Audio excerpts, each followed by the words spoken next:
হ্যাঁ, আমি বদলে গেছি।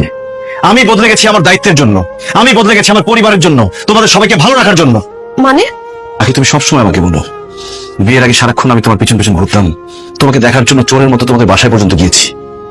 আর বিয়ের পর মানে এখন কেন তোমার সাথে আমি আগের মতোই পাগলামিটা করছি না?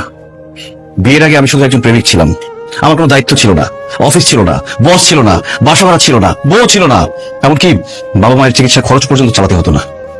আমার পৃথিবীতে ছিল শুধু তুমি আর তুমি, তাই শুধু তোমাকে দেখতে চাইতাম, তোমার পিছন পিছন ঘুরতাম, তোমার জন্য পাগল হয়ে যেতাম। বিয়ের আগে তুমি শুধু আমার প্রেমিকা ছিলে, তোমার জন্য আমার এক্সট্রা কোনো খরচ করতে হতো না।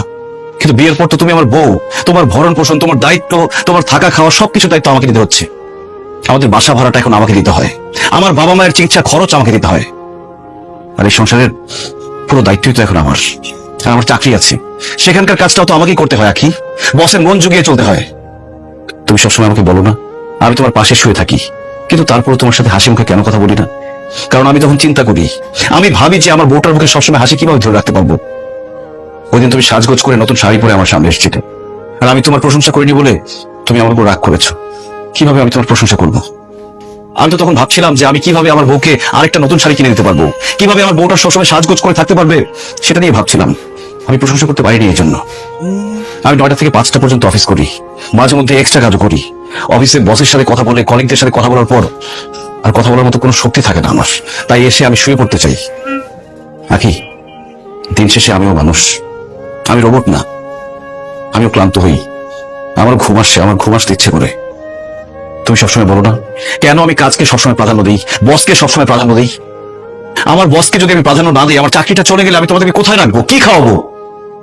আখি, প্রেমিকের সাথে কখনো স্বামীর তুলনা করো না।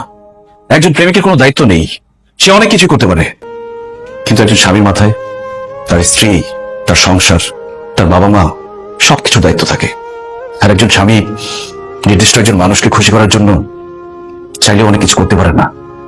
একজন প্রেমিক তার প্রেমিকাকে যতটুকু ভালোবাসে, একজন স্বামী তার স্ত্রীকে অনেক গুণ বেশি ভালোবাসে।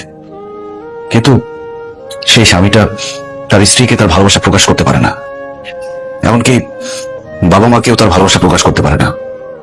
আর সবার জন্য করে যাওয়া এই লোকটাকে সবাই দোষ দেয়। ওই যে কথায় আছে না, যে করে বেশি তার দোষও বেশি। আমি দোষী হয়ে তোমাদের মাঝে থাকতে চাই, তারপরও চাই তোমরা যাতে ভালো থাকো, নিরাপদে থাকো।